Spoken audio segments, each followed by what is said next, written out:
नमो लोये सौहरिहन्ताणं नमो लोये सौहृदानं नमो लोये सौभागिर्यानं नमो लोये सौज्यायानं नमो लोये सौत्रिकावती सावनं ओंकारमिन्दु संयुक्त नित्यं जयन्ति योगिनः कामदमोक्षदं च ओंकाराय नमो नमः मङ्गलं भगवान् विष्णु मङ्गलं भूतमोहि मङ्गलं कुञ्कुण्डारि भुजेन्द्रमोसुमङ्गलं नमः समरिसाराय स्वानुभूत्या तथा स्थिति स्वभावाय भवाय सर्वः विभाव निरुद्ध निराकार।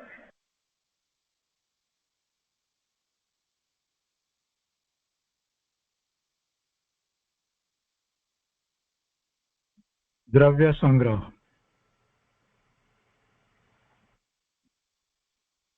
નેમિચંદ સિદ્ધાંતિક દેવ રચિત દ્રવ્ય સંગ્રહનો સ્વાધ્યાય આપણે શરૂ કર્યો છે.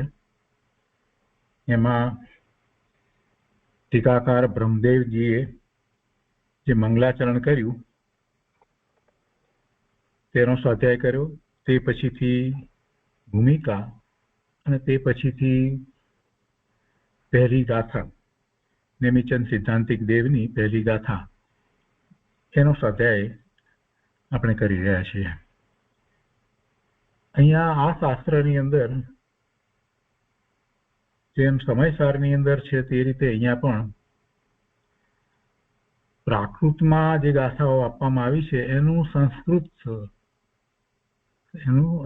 સંસ્કૃત ટ્રાન્સલેશન પણ અને ગુજરાતી ટ્રાન્સલેશન પણ એ પણ અહીંયા આપવામાં આવ્યું છે. એટલે પહેલી જે મૂળ અહીંયા જે ગાથા છે તે પ્રાકૃતમાં છે અને એ પછીથી સંસ્કૃતમાં છે. એટલે જે સંસ્કૃત ટીકા બ્રહ્મદેવજીએ લખી છે તો એની સાથે આ સંસ્કૃત ગાથા પણ છે અને એનું ભાષાંતર જે ગુજરાતીમાં છે તો એની સાથે એવી ગુજરાતીમાં ગાથા પણ આપવામાં આવી છે. વળી જે શ્લોક છે, ગાથાઓ છે, તો એના સંસ્કૃત પ્રમાણે જે અર્થ છે તે પણ લેવામાં આવ્યા છે અને પછી ટીકા લેવામાં આવી છે. અને ટીકા પછીથી જે બીજા ગ્રંથોના આધાર લેવામાં આવ્યા છે તો એના વિશે પણ વાત એમાં કરવામાં આવી છે. એટલે આ જેમ આપણે સમયસારનો સ્વાધ્યાય કરતા હતા એ રીતે આ પણ એક બહુ મોટો સ્વાધ્યાય થઈ જાય છે. એમાં ઘણી વાત એક સાથે આવી જાય છે. તો આપણે ગાથાર્થ કર્યો પહેલી ગાથાનો અને પછીથી ટીકા શરૂ કરી અને ટીકાનો કેટલોક ભાગ કર્યો છે. ગુજરાતીમાં એ ગાથાને જરા લઈએ એટલે એ ભાગ આપણને પહેલેથી સમજાઈ જાય. જીવ અજીવ દ્રવ્ય ષટભેદ જીનવર વૃષભ કહે નિરખેદ સત ઇન્દ્રની કરી વંદિત મુદા મય વંદવ મસ્તક તઈ સદા. તો એમાં નમસ્કાર કરે છે એટલે મંગલાચરણ તો કરે છે, પણ સાથે ને સાથે આ ગાથાની અંદર પહેલી લીટીની અંદર તો એ વાત કરી છે કે ભગવાને શું કહ્યું છે, શું નિર્દેશ કર્યો છે. જીવ અજીવ દ્રવ્ય વગેરેનો જે નિર્દેશ કર્યો છે એવા જીનેશ્વર ભગવાનને કે જે ભગવાન 100 ઇન્દ્રો દ્વારા વંદિત છે એમને હું નમસ્કાર કરું છું.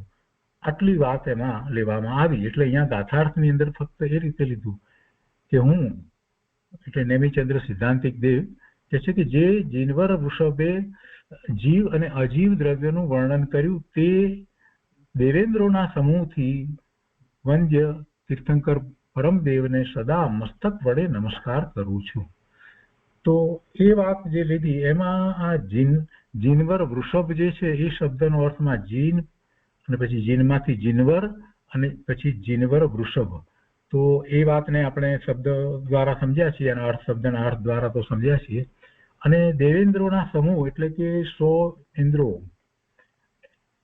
એની વાત પણ આપણે લીધી છે. તો આ જે વાત જે છે એ પણ મૂળ શાસ્ત્રોમાંથી આવેલી વાત છે. અને ટીકાની અંદર અહીંયા જે વાત લેવામાં આવી કે આ ભવનવાસી દેવોના એની ઉપર 40 એ જે વાત લેવામાં આવી એની ઉપર જે આ ગાથાના અર્થ તરીકે લેવામાં આવી એ ગાથા ભવનાલય 40 વિતરે દેવાણ એ ગાથા જે છે એ ગાથા પણ એ આરાધનાસાર ગાથા 1 ની ટીકામાં છે, ત્યાંથી લેવામાં આવી છે.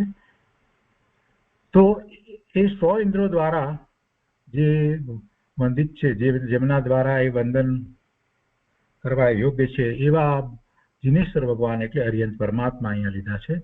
અને અહીંયા જીનવરની વાત લીધી છે, તો જીનવર વૃષભ એમ લીધું છે. તો જીન એટલે જે સમ્યક દ્રષ્ટિ ચોથા ગુણસ્થાનથી શરૂ કરી અને છે તે બધા એમાં જે શ્રેષ્ઠ છે તે જીનવર એટલે ગણધર, અને જીનવર વૃષભ એટલે એ ગણધરના માં પણ એમના જે શ્રેષ્ઠ જે છે તે શંકર ભગવાન, એમ આખી વાત લેવામાં આવી છે. તો આગળ લઈએ છીએ. તો એ રીતે એ 100 ઇન્દ્રો દ્વારા એ વંદે છે. અને પછી આગળ કહે છે કે જે ભગવાને શું કર્યું છે, તો એમાં એમ કહ્યું કે નિર્દિષ્ટ કરેલ છે, નિર્દિષ્ટ કરેલ છે, કહેલ છે, એટલે પ્રતિપાદન કરેલું છે. શેનું પ્રતિપાદન કર્યું છે? વસ્તુ સ્વરૂપ જે છે તેનું પ્રતિપાદન ભગવાને કર્યું છે. ભગવાને કઈ નિયમો ઘડ્યા નથી, કોઈ નિયમો ઘડી અને કોઈ ધર્મની સ્થાપના કરી હોય એવું જૈન દર્શનની અંદર વસ્તુ સ્વરૂપ છે જ નહીં. જૈન દર્શન અનાદિનું છે અને એને કોઈએ બનાવ્યું નથી. બીજા બધા દર્શનોની વાતમાં એવું છે કે કોઈ એમના એવા કોઈ વિદ્વાન થયા હોય, એવા એમના જે સંત થયા હોય, એમણે એ ધર્મની શરૂઆત કરી એટલે એમણે કેટલાક નિયમો સહિત એની સ્થાપના કરી છે. અહીંયા એવું નથી.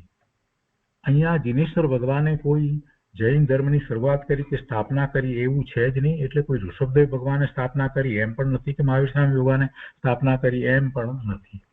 કેમ કે ઋષભદેવ ભગવાનની પહેલાની 24ની અંદર કોઈએ સ્થાપના પહેલા જ તીર્થંકરે કરી એમ પણ નથી. અનંત કાળથી આ ચાલ્યું આવે છે.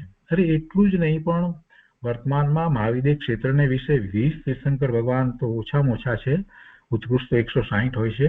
પણ એની પહેલાના અનંત કાળના કોઈ તીર્થંકર એવા નથી થયા કે જેને જૈન ધર્મની સ્થાપના કરી હોય. કોઈએ સ્થાપના કરી જ નથી. વસ્તુ સ્વરૂપ અનાદિનું છે. ઐરાવત ક્ષેત્રની અંદર પણ એ જ રીતે તીર્થંકરો થતા આવ્યા છે અને કેવળી પરમાત્મા થતા આવ્યા છે. આવું વસ્તુ સ્વરૂપ અનંત કાળથી છે. અને અનંત કાળથી જે વસ્તુ સ્વરૂપ જે છે તે સર્વજ્ઞ પરમાત્માને એમને કેવળ જ્ઞાનમાં જેમ ભાસ્યું છે એવું જ બહાર આવ્યું છે. ભગવાને પોતે પૂર્ણ દશાને જે પ્રાપ્ત કરી, પુરુષાર્થ દ્વારા જે પ્રાપ્ત કરી છે, તો એમણે જે દશાને પ્રાપ્ત કરી છે, તો એ પૂર્વે જેમણે પણ એવી દશા પ્રાપ્ત કરી હતી, એમના દ્વારા જે માર્ગ પ્રકાશિત થયો ઓમકાર ધ્વનિ દ્વારા, એ પ્રમાણે એમણે પુરુષાર્થ કર્યો. અને પછી એવો પુરુષાર્થ કર્યા પછીથી પોતે તીર્થંકર થયા અથવા તો કેવળી જે થયા છે, તો પછી એ એમના દ્વારા જે દિવ્ય પ્રકાશ થાય છે, દિવ્ય ધ્વનિ દ્વારા, ઓમકાર ધ્વનિ દ્વારા, એ પણ એ જ રીતે થાય છે. એટલે જે પોતે પ્રાપ્ત કર્યું છે, જે રીતે પ્રાપ્ત કર્યું છે, જે કરવા યોગ્ય છે, એ જ વાત દિવ્ય ધ્વનિમાં આવે છે. એ જ વાત ગણધર ભગવાન દ્વારા એ 12 અંગની રચનાની અંદર આવે છે. એટલે કોઈ ભગવાનની કહેણી, કહેવું અને કરવું એ જુદું છે એવી કોઈ વાત જ નથી. વર્તમાનમાં કેટલાક લોકોને જે સાચી સમજ નથી, એવા ઉપદેશકો એવી વાત બધી લઈને બેસી ગયા છે કે ભગવાને કહ્યું હોય તેમ કરવાનું, ભગવાને કર્યું હોય તેમ નહીં કરવાનું. આવી કોઈ વાત હોતી નથી. કહેણી અને કરણીમાં કોઈ ફેર હોતો નથી. એટલે એ અનાદિનો એવો જ માર્ગ ચાલ્યો આવે છે. એટલે નિર્દિષ્ટ કર્યું છે તો એ વસ્તુ એમ જ છે, અનંત કાળથી એમ જ છે. એનું જ પ્રતિપાદન કરવામાં આવ્યું છે. આપણે આ નિર્દિષ્ટ શબ્દ વિશે એનો વિચાર કરી રહ્યા છે. અહીંયા લખ્યું છે ને, એણી દિઠ્ઠમ, એટલે નિર્દિષ્ટ કરેલ છે. તો શું નિર્દિષ્ટ કરેલ છે, શું પ્રતિપાદન કરેલ છે? તો એની વાત અહીંયા કરતા કહે છે કે જીવમ દ્રવ્યમ, એટલે જીવ અને અજીવ એ દ્રવ્ય. જે પહેલા 2 લીધા છે, કુલ 4 વાત લીધી છે. એમાં પહેલું આ રીતે લીધું છે તો કે જીવ અને અજીવ 2 દ્રવ્યો નિર્દિષ્ટ કર્યા. પહેલા તો 2, અને એમાં પછી અજીવની અંદર આપણે જે જોઈએ છીએ તો 5 છે. તો જીવ અને અજીવ પહેલા એ નિર્દિષ્ટ કર્યા. તો એક ભાગ એવો છે કે જે જીવ છે, જે ચેતન છે, જે પોતે પોતાનો પુરુષાર્થ કરી અને પોતાની પૂર્ણ શુદ્ધ દશાને પ્રાપ્ત કરવા માટે સક્ષમ છે. જે પોતે સુખ દુઃખ નો અનુભવ કરે છે અને પોતે વસ્તુતાએ તો શુદ્ધ સ્વરૂપ સુખ સ્વરૂપ જ છે, આનંદ સ્વરૂપ જ છે, પણ અનાદિથી એ કર્મની ઉપાધિ સહિત હોવાને કારણે એ દુઃખી થઈ રહ્યો છે, એવું એ જીવ દ્રવ્ય. એટલે આખો જે આ માર્ગ બતાવવામાં આવ્યો છે એ જીવને માટે છે, કોઈ અજીવને માટે નથી. અહીંયા તો એ વાત કરવી છે. જીવની વાત જયારે લઈએ છીએ તો જીવ જ એ સમજે છે, જીવ જ એ અનુભવે છે, તો એને માટે આ માર્ગ બતાવવામાં આવે છે. અજીવ માટે કોઈ વાત નથી. એ પૂતગળ માટે ધર્માસ્તિકાય, અધર્માસ્તિકાય, આકાશ અને કાળ એવા પાંચ જે અજીવ જે છે, જે એ પાંચ દ્રવ્યો એને માટે કઈ આ ધર્મ નથી. આ ધર્મની વાત જે છે એ કોને માટે છે? જીવ દ્રવ્ય માટે છે. તો કે છે કે તે આ પ્રમાણે સહજ શુદ્ધ ચૈતન્ય આદિ લક્ષણ જીવ દ્રવ્ય. સહજ છે, શુદ્ધ છે અને ચેતના, જ્ઞાન દર્શનની ચેતના એવા લક્ષણ સહિત એ જીવ દ્રવ્ય છે. અને તેનાથી વિલક્ષણ એટલે કે એનાથી વિરુદ્ધ લક્ષણ વાળું કે જેમાં શુદ્ધ ચૈતન્ય પણ નથી એવા એ પાંચ દ્રવ્ય છે. પૂતગલ આદિ પાંચ ભેદ વાળું અજીવ દ્રવ્ય. એટલે એક દ્રવ્ય છે અજીવ એમ નથી, પાંચ ભેદ વાળું દ્રવ્ય કહ્યું એટલે એમ નહીં, પણ અજીવના પાંચ ભેદ પડે. અજીવ જયારે કહીએ ત્યારે એમાં પાંચ આવે છે: ધર્માસ્તિકાય, અધર્માસ્તિકાય, આકાશ, કાળ અને પૂતગલ. તો એ વાત કર્યા પછી આગળ કહે છે કે તેમજ આ નિર્દિષ્ટ કર્યું છે, જેમ છે તેમ આનું સ્વરૂપ પ્રભુએ દર્શાવ્યું છે. હવે આગળ કહે છે કે તેમજ ચમત્કાર લક્ષણ શુદ્ધ જીવાસ્તિકાય આદિ પાંચ અસ્તિકાયોનું. હવે એમાં 6 ની અંદર પછી બીજી રીતે પાંચ અસ્તિકાય છે. અસ્તિકાય એટલે કે કાળ છે તે અસ્થિ છે, પણ એ કાય નથી. કેમ કાય નથી? કેમ કે એ એક પ્રદેશી છે એટલે કાય નથી. કાળ દ્રવ્ય છે, કાળાણુ છે, એ દરેક કાળાણુ લોકાકાશના દરેક પ્રદેશે એક એક કાળાણુ રહ્યો છે, પણ બે કાળાણુ ભેગા થતા નથી, એક જ કાળાણુ રહે છે. અને એ કાળાણુનું પણ પરિણમન થાય છે અને એની પર્યાય છે એને આપણે સમય કહીએ છીએ, સેકન્ડ કહીએ છીએ. તો એવું કાળાણુ જે છે તે અસ્થિ છે, એનું હોવાપણું છે, એ દ્રવ્ય છે, એનું પરિણમન થાય છે, એની પર્યાય છે, પણ છતાંય એ એક પ્રદેશી જ છે એટલે એને કાય કહેતા નથી.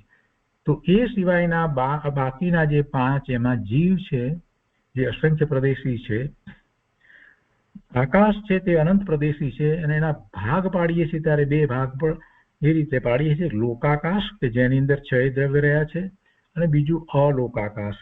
તો લોકાકાશ જે છે તે અસંખ્ય પ્રદેશી છે અને અલોકાકાશ છે તે અનંત પ્રદેશ છે, અનંત આકાશ. અને ધર્માસ્તિકાય અને અધર્માસ્તિકાય એ સંખ્યા અપેક્ષાએ ભલે એક એક હોય, પણ એ પણ અસંખ્ય પ્રદેશી છે અને એના પ્રદેશ પણ લોકાકાશ જેટલા જ છે. બંનેના પ્રદેશ પણ એ જ પ્રમાણે છે. તો એ રીતે જીવાસ્તિકાય આકાશ છે એ પણ કાય છે, ધર્માસ્તિકાય, અધર્માસ્તિકાય. અને પછી પૂતગલાસ્તિકાય કહ્યું તેમાં પૂતગળ પરમાણુ તરીકે એક પ્રદેશી છે, પણ પૂતગળ પરમાણુ બીજા પરમાણુ સાથે જોડાઈ અને સ્કંધની રચના થાય છે, એટલે અપેક્ષાથી એને પણ કાય કહેવામાં આવ્યું, એટલે એ પણ પૂતગલાસ્તિકાય. તો એવા 5 અસ્તિકાય કહેવામાં આવ્યા, અને એક છઠ્ઠું છે તે માત્ર અસ્થિ, એક કાળ. તો અહીંયા એ રીતે વાત લે છે, કહે છે કે તેમજ ચિત્ત ચમત્કાર લક્ષણ શુદ્ધ જીવાસ્તિકાય. એ તો શુદ્ધ જીવાસ્તિકાય ચૈતન્ય લક્ષણ વાળું છે, અને એ આદિ કરીને કહ્યું છે કે જીવાસ્તિકાય આદિની અંદર બીજા 4 લીધા, એટલે એમ 5 અસ્તિકાય છે. એ બે વાત થઈ. એના પછી ત્રીજી વાત કરે છે કે પરમ ચિત્ત જ્યોતિ સ્વરૂપ શુદ્ધ જીવ આદિ 7 તત્વોનું પરમ ચિત્ત જ્યોતિ સ્વરૂપ શુદ્ધ જીવ લીધો છે. શુદ્ધ જીવ લીધો છે એટલે એમાં જે વર્તમાન અવસ્થા સંસાર પર્યાય છે એ નથી લેવી, શુદ્ધ જીવ લેવો છે. એટલે કહે છે કે પરમ ચિત્ત જ્યોતિ સ્વરૂપ શુદ્ધ જીવ. આદિ પછી આદિ મૂક્યું છે ત્યારે બાકીના બીજા 6 લીધા છે. તો એમાં એ જે અજીવ સાથેના સંબંધે જે એની જે પર્યાય જે થાય છે એની વાત લેવી છે. એટલે એ અને અજીવ એટલે પૂતગળ એમાં મુખ્યપણે લેવાય છે.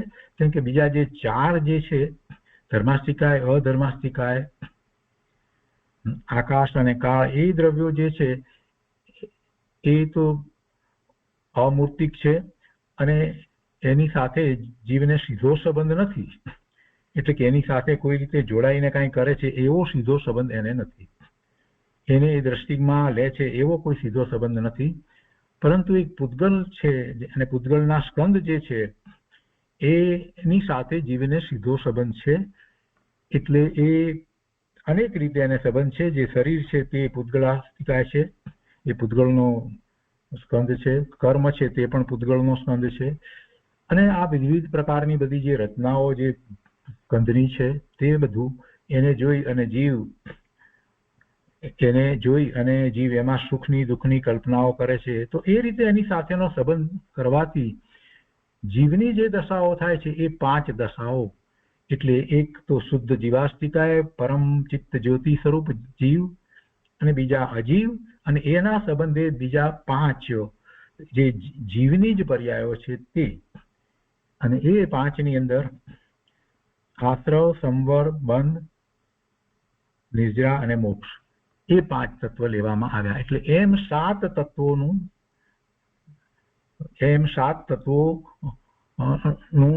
નિદર્શન પ્રભુએ કર્યું છે, એને નિર્દિષ્ટ કર્યા છે. એમ 7 તત્વો છે અને નિર્દોષ પરમાત્મા આદિ 9 પદાર્થોનું સ્વરૂપ ઉપદેશ્યું છે.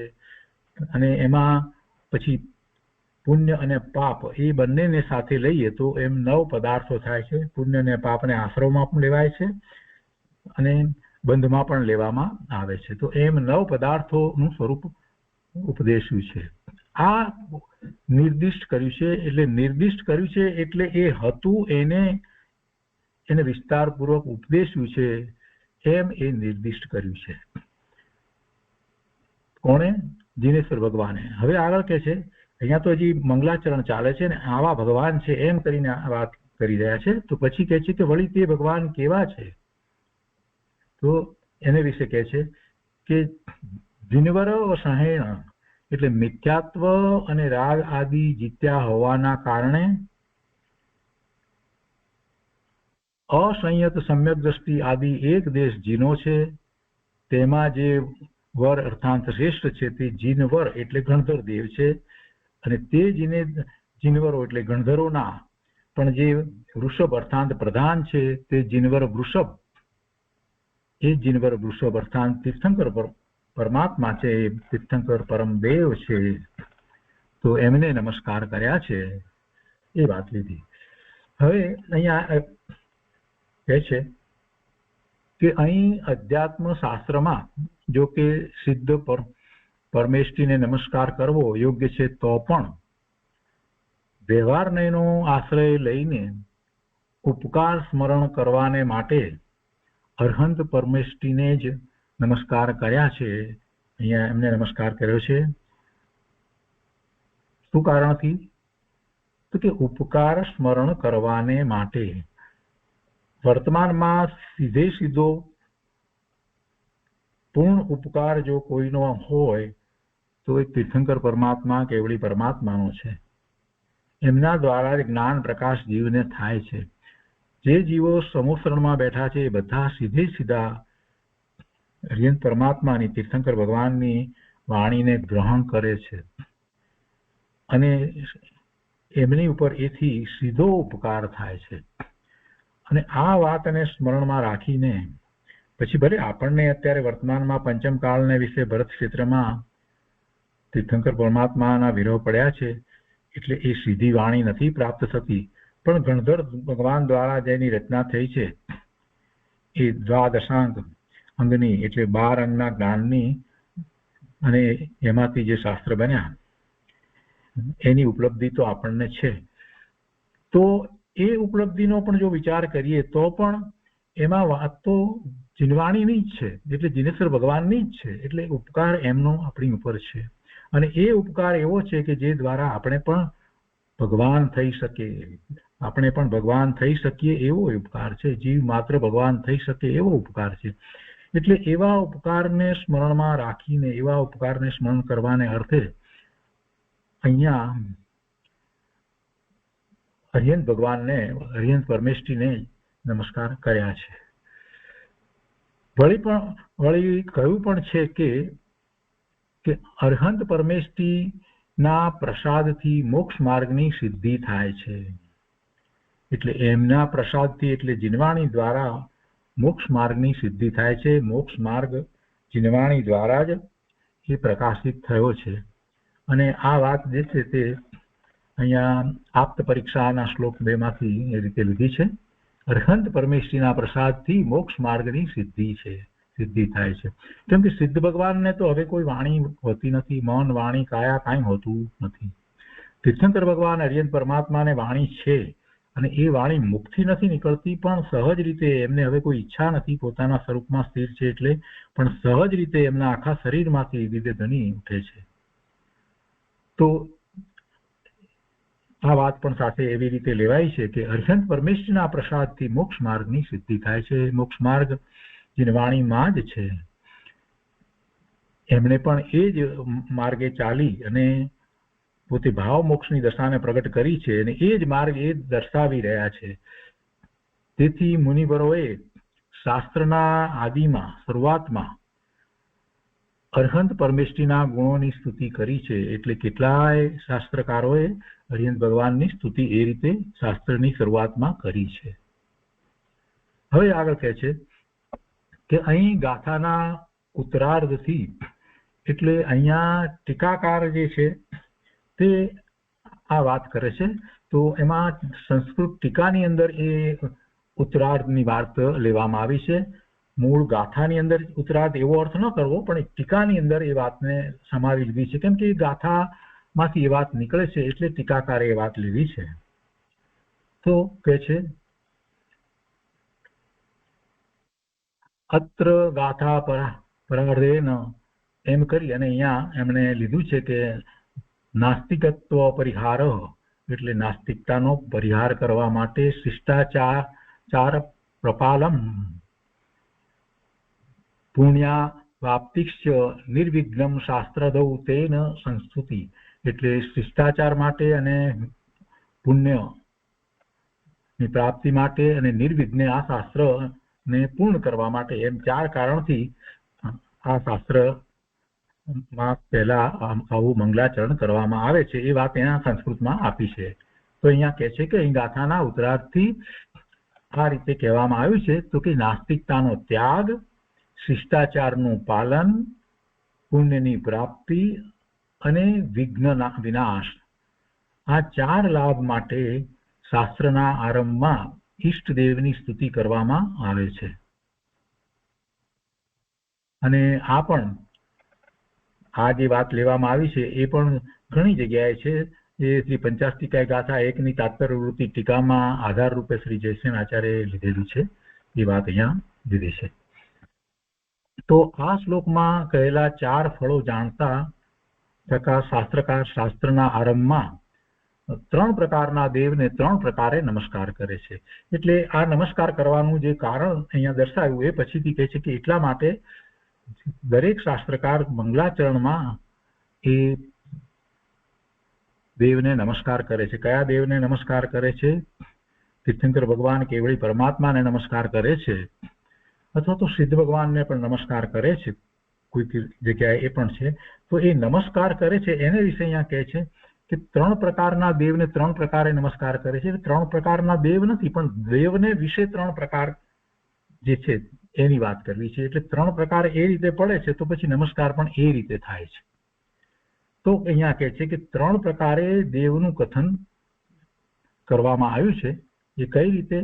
તો પહેલું છે કે અધિઈષ્ટ, બીજું અધિકૃત અને ત્રીજું અભિમત, એવો ભેદ. ઈષ્ટ એટલે પોતાના દ્વારા પૂજ્ય તે ઈષ્ટ, પોતાના દ્વારા પૂજ્ય તે ઈષ્ટ. પોતાને એ ઈષ્ટ કેમ છે કે પોતાને એ પૂજ્ય છે. અને પૂજ્ય કેમ છે? તો કે પોતાને એના દ્વારા જ લાભ છે, એના સિવાય બીજા કોઈ દ્વારા લાભ નથી, એમ એમાં ઈષ્ટ બુદ્ધિ છે, અને એટલે એ પૂજ્ય છે. પૂજ્ય છે એટલે ઈષ્ટ છે, ને ઈષ્ટ છે એટલે પૂજ્ય છે. બંને સાથે જ જાય છે. એટલે ઈષ્ટ એટલે પોતાના દ્વારા પૂજ્ય તે ઈષ્ટ.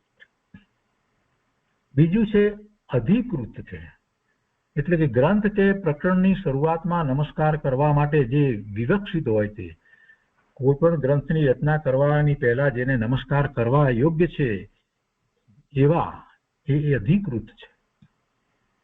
એ અધિકૃત છે, એમને જ નમસ્કાર કરાય, એટલે એ અધિકૃત હોય એ દેવ. દિનેશ્વર ભગવાન એ અધિકૃત છે. કોઈ પણ શુભ કાર્ય કરતા પૂર્વે આપણે ઈષ્ટ દેવને નમસ્કાર કરીએ છીએ, કેમ કે આપણા ઈષ્ટ છે. તો એવી જ રીતે ધર્મની શરૂઆત કરીએ છીએ ત્યારે પણ ઈષ્ટદેવને નમસ્કાર કરીએ છીએ, અને ધર્મની શરૂઆતમાં આપણે શાસ્ત્રની રચના કરીએ કે શાસ્ત્રમાંથી કાંઈ પણ લખાણ લખીએ તો પણ આપણે ઈષ્ટને નમસ્કાર કરીએ છીએ, કેમ કે એ અધિકૃત છે. એ જ હોય એમ એ બીજું. અને ત્રીજું છે અભિમત. અભિમત એટલે સર્વે લોકોને વિવાદ વિના જે માન્ય હોય તેને અભિમત કહેવાય. બધાને એ માન્ય જ છે, બધાને એ નમસ્કાર કરવા યોગ્ય દેવ લાગે છે, બધાને, જેમાં કોઈ એને એમાં વિરોધ નથી. તો એ રીતે અભિમત છે, કેમ કે એ સર્વજ્ઞ પરમાત્મા છે, અને સર્વજ્ઞ પરમાત્મા જે છે તે નમસ્કાર કરવા માટે ત્રણ લોકના બધા જ જીવોને એ માન્ય છે, એટલે એમ એ અભિમત છે. તો એમ એ ત્રણેય પ્રકાર જે કયા, અને એ ત્રણ પ્રકારે નમસ્કાર એટલે એ રીતે એ ભાવથી નમસ્કાર કરવામાં આવે છે, જ્યાં જે ભાવ હોય યોગ્ય તે પ્રમાણે એ નમસ્કાર કરવામાં આવે છે. તેમ નમસ્કાર કર્યા છે. તો આ રીતે મંગળનું વ્યાખ્યાન કર્યું. અને હવે એમાં કેટલીક મહત્વની વાત અહીંયા કહે છે. તો કહે છે કે અહીં મંગલ એ ઉપલક્ષણ પદ છે. ઉપલક્ષણ પદ, મંગલને ઉપલક્ષણ પદ કહ્યું તો એની સાથે બીજું કંઈક છે ત્યારે એ ઉપલક્ષણ પદ કહેવાય ને. તો એને માટે અહીંયા એક ગાથા મૂકવામાં આવી છે, અને આ ગાથા છે તે ઘણી જગ્યાએ છે. સટખંડ આગમ 107 ની અંદર 50 ગાથા, એક તાત્પર્ય વૃત્તિ ટીકા શ્રી જયસેન આચાર્ય કૃત તિલોય પણતિ શ્લોક 1-7 એ બધી જગ્યાએ છે. તો એમાં એ ગાથામાં અહીંયા કહે છે કે મંગલ એણી મિત્ત હેવું પરિમાણમ નામતય કત્તારમ વાગરીય છપ્પી પચ્છા વખાણવું સત માયરિયો. એનો અર્થ છે કે મંગલાચરણ એટલે શાસ્ત્ર બનાવવાનું નિમિત્ત કારણ. પહેલી વાત છે મંગલાચરણ, અને બીજું છે કે શાસ્ત્ર બનાવવાનું નિમિત્ત કારણ. ત્રીજું પ્રયોજન, પરિમાણ, નામ અને કર્તા, એ 6 અધિકારોની વ્યાખ્યા કરીને પછી આચાર્ય શાસ્ત્રનું વ્યાખ્યાન કરવું. તો પહેલી વાત અહીંયા જે લીધી એમ કહ્યું કે મંગલ એ ઉપલક્ષણ પદ છે. તો જ્યારે શાસ્ત્ર બનાવવામાં આવે ત્યારે એ મંગલની વાત કરે છે તો પહેલી વાત છે, પણ એની સાથે બીજું આ હોય છે, બીજા કારણો જે છે એ એની સાથે આ રીતે રાખી અને આ અધિકારો ની રચના કરવામાં આવે છે. તો એ પહેલા એ કહેવામાં આવે છે કે એની અંદર આ વસ્તુ છે. એટલે મંગલાચરણ દરેક શાસ્ત્રની અંદર પહેલા હોય, પછી આ શાસ્ત્ર બનાવવાનું જે નિમિત્ત કારણ એ કહેવામાં આવે, પછી આ શાસ્ત્રનું પ્રયોજન. નિમિત્ત કારણમાં અહીંયા આપણે જાણીએ છીએ કે એ પેલા શેઠ ને એવા ધર્મી શ્રેષ્ઠને ના નિમિત્તે આ નેમિચંદ સિદ્ધાંતિક દેવે આ શાસ્ત્રની રચના કરી, એ તો નિમિત્ત કારણ થયા. પણ પ્રયોજન શું છે? પ્રયોજન, મૂળ પ્રયોજન તો આ જીનવાણી છે, અને એના દ્વારા જીવોને એવો જ્ઞાન પ્રકાશ થાય છે, અને પોતાના અંતરમાં એ જ વાત રમી રહી છે, તો બીજાઓને પણ એ કરુણા કરી અને આપવા ઈચ્છે છે. તો આ શાસ્ત્ર દ્વારા એ અધ્યાત્મ આપવા ઈચ્છે છે, તો એ પ્રયોજન છે. અને અધ્યાત્મ સમજાવે છે તો પહેલેથી શરૂ કરીને સમજાવે છે. જગતનું સ્વરૂપ, વસ્તુનું સ્વરૂપ, જીવનું સ્વરૂપ બધું જ સમજાવી અને પછી મોક્ષ માર્ગ સમજાવે છે. એટલે એમ આ અધ્યાત્મ શાસ્ત્ર કહેવાય. તો એ એનું પ્રયોજન કયું છે. પછી એનું પરિમાણ કેટલું છે, એટલે અહીંયા આ બૃહદ દ્રવ્ય સંગ્રહ છે તે 58 ગાથા પ્રમાણ છે, અને પહેલા જે 26 ગાથા પ્રમાણ 27 ગાથા પ્રમાણ જે લઘુ દ્રવ્ય સંગ્રહની વાત કરવામાં આવી, 26 ગાથા પ્રમાણ, તો એનું પરિમાણ હતું. અહીંયા બૃહદ દ્રવ્ય સંગ્રહની વાત ચાલે છે તો 58 ગાથા પરિમાણ એટલું છે. એનું નામ અને કર્તા, આ બૃહદ દ્રવ્ય સંગ્રહ છે એનું નામ પણ એ રીતે ઉચિત હોય છે જેમ એમાં જે વાત કરવામાં આવી છે એ પ્રમાણે, અને એના કર્તા કોણ છે તે. તો એ 6 અધિકારોની વ્યાખ્યા કરીને પછી આચાર્યએ શાસ્ત્રનું વ્યાખ્યાન કરવું, એવો આ ગાથાનો અર્થ થાય છે. તો અહીંયા પણ એમ જ છે. તો વ્યાખ્યાન કરવુંની વાત જે લેવામાં આવી છે, વખાણવું, વ્યાખ્યાન કરવું, તો કોણે વ્યાખ્યાન કરવું? અહીંયા મૂળ જે સંસ્કૃત ટીકા છે એની વાત ચાલે છે, એમાંથી આ વાત લેવી છે. વ્યાખ્યાન કરવું તો કોને? તો કે આચાર્ય, આયર્યો, આચાર્યએ વ્યાખ્યાન કરવું. કોનું વ્યાખ્યાન કરવું? શેનું વ્યાખ્યાન કરવું? તો કે છે સત્થમ, શાસ્ત્રનું. પછી પહેલા શું કરીને, એટલે તો કે વાગરીય, એટલે વ્યાખ્યા કરીને. કોની? 6 અધિકારોની. અને કયા? તો એ આ રીતે કહ્યું તે રીતે મંગલ, નિમિત્ત, હેતુ, પરિમાણ, નામ અને કર્તા, એ રીતે ગાથામાં કયા પ્રમાણે મંગલ આદિ 6 અધિકાર પણ જાણવા. એટલે કોઈ પણ શાસ્ત્રની રચના કરવામાં આવે ત્યારે એની અંદર આ 6 વાત શરૂઆતમાં પહેલા કહેવામાં આવે છે, અને એ રીતે એનું વ્યાખ્યાન કરવું, એ આ જે ગાથા છે એનો અર્થ અહીંયા શબ્દાર્થ કરવામાં આવ્યો. હવે કહે છે કે ગાથાના પૂર્વાર્ધથી સંબંધ, ગાથાના પૂર્વાર્ધથી સંબંધ, અભિધેય અને પ્રયોજન સૂચવ્યા છે. તો તે કેવી રીતે છે? વિશુદ્ધ જ્ઞાન દર્શન જેનો સ્વભાવ છે એવા પરમાત્માના સ્વરૂપ આદિના વિવરણ રૂપ જે વૃત્તિ ગ્રંથ એ વ્યાખ્યાન છે, અને તેનું પ્રતિપાદન કરનાર જે ગાથા સૂત્ર તે વ્યાખ્યાયી છે.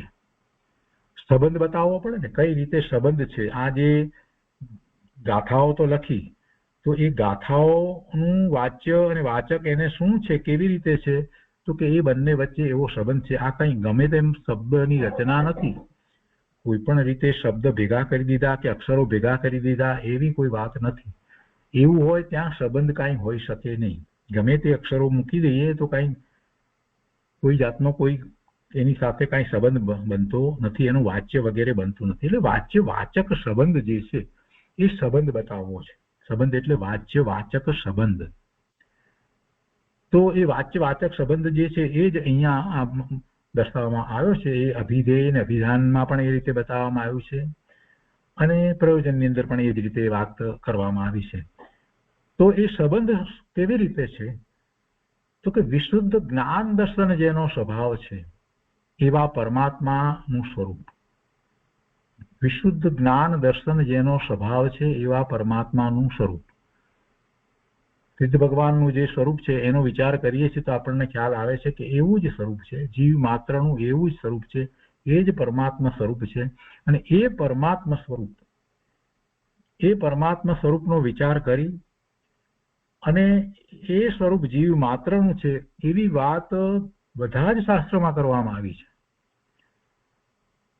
જીનેશ્વર કથિત મોક્ષ માર્ગની અંદર સૌથી પહેલી જો કાંઈ વાત કરવામાં આવી હોય તો જીવનું જે સ્વરૂપ છે એની વાત કરવામાં આવી છે, કે જીવનું સ્વરૂપ જે છે એ શુદ્ધ સ્વરૂપ છે, એ જ પરમાત્મા સ્વરૂપ છે, અને એ પરમાત્મા સ્વરૂપ જીવ પોતે પ્રગટ કરવા માટે સમર્થ છે, સક્ષમ છે.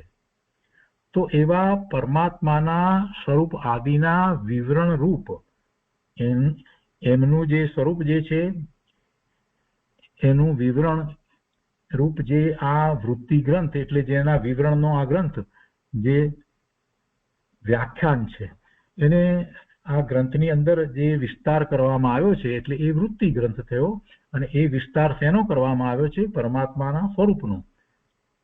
અને કેવું છે? તો વિશુદ્ધ જ્ઞાન દર્શન જેનો સ્વભાવ છે એવા પરમાત્માના સ્વરૂપ આદિના વિવરણ રૂપ જે આ વિસ્તારપૂર્વકનો જે ગ્રંથ છે તે એ વ્યાખ્યાન છે. અને એ વ્યાખ્યાન જે છે એ વ્યાખ્યાન કહેનાર જે છે એનું પ્રતિપાદન કરનાર જે છે એ બધી ગાથાઓ છે. એ ગાથાઓ દ્વારા આ વિસ્તાર કરવામાં આવ્યો છે.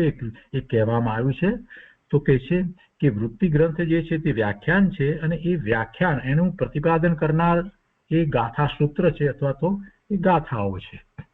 એટલે ગાથાઓ જે છે તે વ્યાખ્યાન કરનાર છે એટલે એને વ્યાખ્યાય કહેવાય.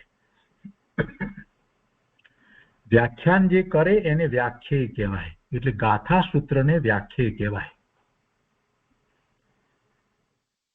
વ્યાખ્યાન કરનાર કોણ છે? વ્યાખ્યાન શેના દ્વારા થઈ રહ્યું છે? કોના દ્વારા થઈ રહ્યું છે? તો આ ગાથા સૂત્રો એ શબ્દની એવી વિશિષ્ટ રચના છે એના દ્વારા આ વ્યાખ્યાન થઈ રહ્યું છે. જો આ વાતનો વિચાર કરીએ છીએ તો આપણને અમૃતચંદ્રાચાર્ય ભગવાનની આત્મખ્યાતિ ટીકા નો છેલ્લો જે પછી એની સાથે રખેલ શ્લોકનો જે છેલ્લો ભાગ જે છે એ યાદ આવે છે.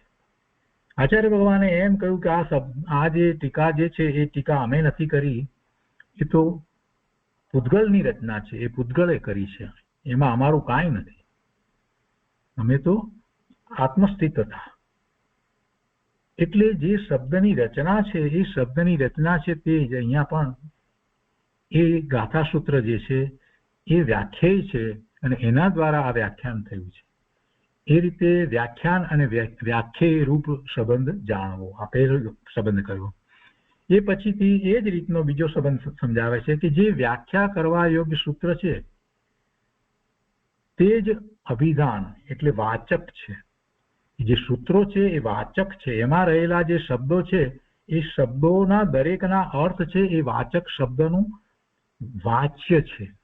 આપણે જે વાતને સમજીએ છીએ કે કોઈ પણ શબ્દ જે છે તો શબ્દ દ્વારા આપણને એનો અર્થ ખ્યાલમાં આવે છે. તો જે શબ્દ છે એને વાચક કહીએ છીએ અને જે અર્થ આપણને ખ્યાલમાં આવે છે એ એનું વાચ્ય છે.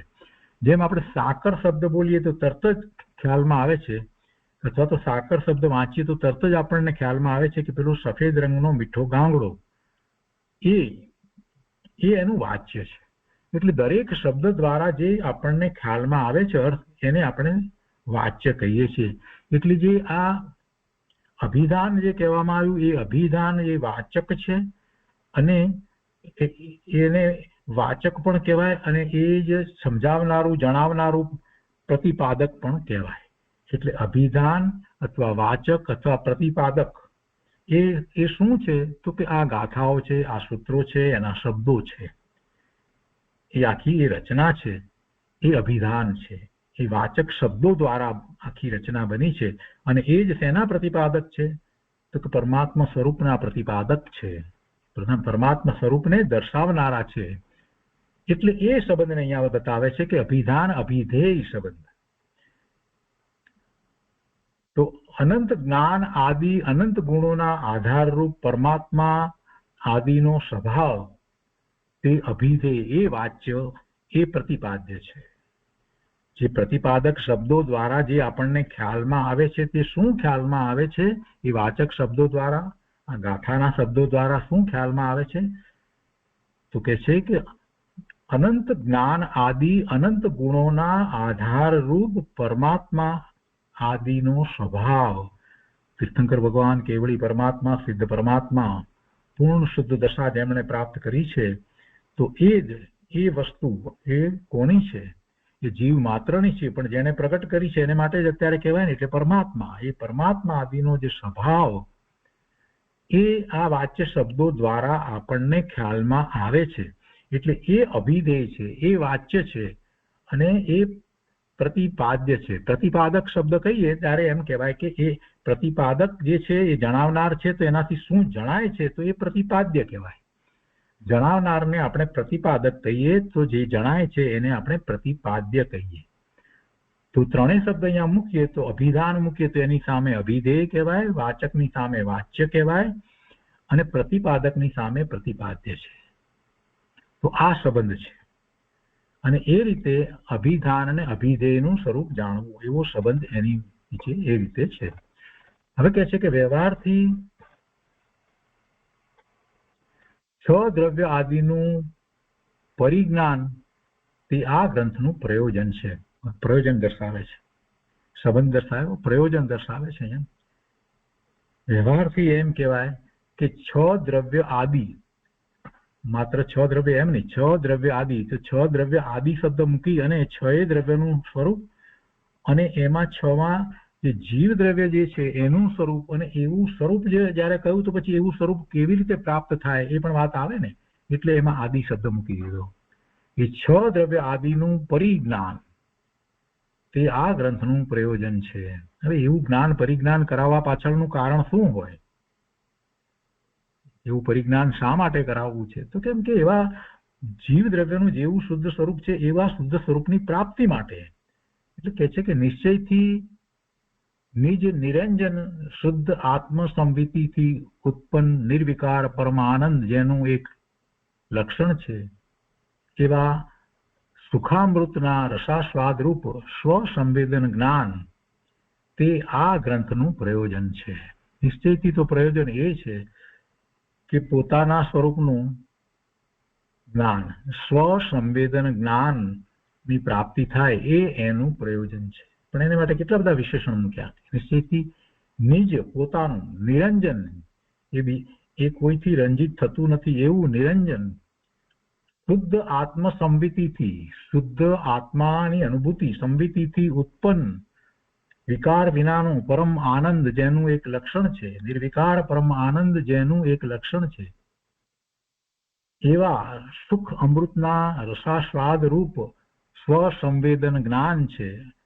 એ સ્વસંવેદન જ્ઞાનની પ્રાપ્તિ તે આ ગ્રંથનું પ્રયોજન છે. અને આ નિશ્ચયથી વાત કરી, પહેલા વ્યવહારથી વાત કરી, નિશ્ચયથી વાત કરી, નિશ્ચયથી કહ્યું, અને હવે પરમ નિશ્ચયથી શું છે? તો કે છે કે પરમ નિશ્ચયથી તે સ્વસંવેદન જ્ઞાનના ફળરૂપ કેવળ જ્ઞાન આદિ અનંત ગુણ સાથે અવિનાભાવી નિજાત્મ ઉપાદાન સિદ્ધ અનંત સુખની પ્રાપ્તિ તે ગ્રંથનું પ્રયોજન છે. માત્ર સ્વસંવેદન જ્ઞાન જે છે એટલું નહીં, પણ એટલું અત્યારે અપેક્ષાથી લેવાય. અહીંયા ભરત ક્ષેત્રને વિશે સ્વસંવેદન સુધી પહોંચાય, કેવળ જ્ઞાન સુધી પહોંચાતું નથી. એટલે એ પ્રયોજન તો છે જ, પણ પરમ નિશ્ચયથી, એટલે એ પ્રયોજન સિદ્ધ થયા પછીથી સ્વસંવેદન જ્ઞાન થયું, એટલે સમ્યત્વ થયું, તો તે પછીથી કેવળ જ્ઞાન થાય છે. ભલે અહીંયા આ ક્ષેત્રને વિશે, આ કાળને વિશે નહીં થાય, પણ જેને એ સ્વસંવેદન જ્ઞાન થયું છે એને પછી છેવટે તો કેવળ જ્ઞાન થવાનું છે. તો એ કેવળ જ્ઞાન જે છે એ પરમ નિશ્ચયથી કહેવામાં આવ્યું છે. એટલે પરમ નિશ્ચયથી પ્રયોજન શું છે? તો કે પૂર્ણ દશાની પ્રાપ્તિ, કેવળ જ્ઞાન આદિ અનંત ગુણ સાથે જેનો અવિનાભાવી સંબંધ છે. શું સ્વસંવેદન જ્ઞાનના ફળ રૂપે શું છે? સ્વસંવેદન જ્ઞાનનું ફળ એટલે એ વખતે અનુભૂતિ છે, આનંદ છે, સુખનો અનુભવ છે, શાંતિનો અનુભવ છે, પણ એમાં જયારે સ્થિરતા થઈ જાય છે તો એના ફળ સ્વરૂપે એને અનંત જ્ઞાન, અનંત દર્શન, અનંત વીર્ય, અનંત સુખ એવા ચતુષ્ટયની પ્રાપ્તિ થાય છે, જેને આપણે એમ કહીએ છીએ કે એક કેવળી પરમાત્મા થઈ ગયા, હરિયંત પરમાત્મા થયા. તો એ સ્વસંવેદન જ્ઞાનના ફળરૂપ કેવળ જ્ઞાન આદિ અનંત ગુણ સાથે અવિનાભાવી નિજ આત્મ ઉપાદાન સિદ્ધ, એટલે પોતાના આત્મા, નિજ શુદ્ધ આત્મા જે એ ઉપાદાન તરીકે છે તે એનાથી જ એ થાય છે, એટલે એ સિદ્ધ થાય છે. નિજ આત્મા જે એનું ઉપાદાન કારણ છે, એનાથી જે સિદ્ધ થયું છે, તેનાથી જે પ્રગટ થયું છે, એવું આ અનંત ચતુષ્ટય રૂપ એ કેવળ જ્ઞાન આદિ એ અનંત સુખ એની પ્રાપ્તિ એ પરમ નિશ્ચયથી આ ગ્રંથનું પ્રયોજન છે. અને એ રીતે આ રીતે નમસ્કાર ગાથાનું વ્યાખ્યાન કર્યું. તો આ પહેલી ગાથાનો વિસ્તાર પૂરો થયો, ને હવે પછીથી બીજી ગાથામાં કહેશે તો ઉપોદઘાત આપણે લઈએ છીએ અહીંયા કે હવે નમસ્કાર ગાથામાં જે જીવ દ્રવ્ય કહેવામાં આવ્યું તે જીવ દ્રવ્યના સંબંધમાં હું 9 અધિકારો સંક્ષેપથી સૂચવીશ. એટલે બીજી ગાથાથી એ અધિકારો શરૂ થાય છે. એવો અભિપ્રાય મનમાં રાખીને 9 અધિકારોનું અંદરમાં વાતને સ્મરણમાં રાખી અને કથન કરે છે. એવું કથન મારું આ બીજું સૂત્ર છે નેમિચંદ સિદ્ધાંતિક દેવનું, તો એ ગાથા 2 ની અંદર એ કહેવામાં આવશે. તો આ રીતે આપણે આ વિસ્તાર કર્યો અને ફરીથી કેટલાક શબ્દોની વ્યાખ્યાઓ જોઈ રહીએ જેથી આપણને વધારે સ્પષ્ટતાઓ થાય. ગઈકાલે આપણે વાત લીધી હતી. અહીંયા એક આ બે નંબર લખ્યો છે, 2 નંબરની ગાથા નથી, પરંતુ એ સંસ્કૃતમાં છે, પહેલું અર્ધમાગધીમાં છે, અને પછી આપણે આ શબ્દાર્થ બધા કર્યા હતા. એમાં જીનવર વૃષભ જે શબ્દ જે છે એનો પણ શબ્દાર્થ આપણે કર્યો હતો, અને એ જીનવર અને જીનવર વૃષભ એ 3નો શબ્દાર્થ કર્યો હતો. અને દ્રવ્યની અંદરના પણ આપણે આ ગુણોનો સમૂહ, ગુણ કોને કહે એ બધું આપણે કર્યું. અને જીવ અજીવમ, તો એની વાત પણ આપણે એ વખતે સામાન્ય લીધી હતી. એટલે આ એનું રિવિઝન છે. અને એમાં આગળ જે વાત છે તે આપણે ફરીથી લઈએ છીએ કે જીવ અજીવનું યથાર્થ જ્ઞાન ન હોવાના કારણે જ સંસારી પ્રાણીઓને સ્વ પરનો વિવેક થઈ શકતો નથી, અને તે કારણે જ તેઓ આત્મ સ્વરૂપની પ્રાપ્તિથી વંચિત રહે છે અને તેથી દુઃખી છે. માટે જેઓ કલ્યાણના માર્ગ પર ચાલવા ચાહતા હોય તેઓએ સ્વ પરનો યથાર્થ વિવેક પ્રગટ કરવા માટે જીવ અજીવનું યથાર્થ જ્ઞાન કરવું જોઈએ. નિજ આત્મરૂપ ઉપાદાન, નિજ શક્તિ કારણથી પ્રાપ્ત થતું અનંત સુખ જીવો પ્રગટ કરે એ શાસ્ત્રનું પ્રયોજન છે. અને પછી આ શ્રીસ્તા વંદેનો પણ આપણે અર્થ કર્યો છે કે જે નિજ શુદ્ધ આત્માનું આરાધન તે ભાવ નમસ્કાર છે, અને તે જિનેન્દ્ર ભગવાનની નિશ્ચય સ્તુતિ, વંદના, પ્રણામ એ નમસ્કાર છે. ધર્મી સાધક જીવનો જિનેન્દ્ર ભગવાનને નમસ્કાર કરવાનો શુભ રાગ તે વ્યવહાર નમસ્કાર છે. અને આવો વંદક ભાવ 6ઠ્ઠા ગુણસ્થાન સુધી હોય છે, પછી એ ઉપર તો વંદક ભાવ હોતો નથી. અને એની વાત આપણે લીધી હતી કે પરમાર્થે તો કોઈ વંદક ભાવ હોતો નથી. તો એ રીતે આ સ્પષ્ટતાઓ પણ ફરીથી આપણે લીધી. આજનો સ્વાધ્યાય અહીંયા સુધી રાખીએ છીએ.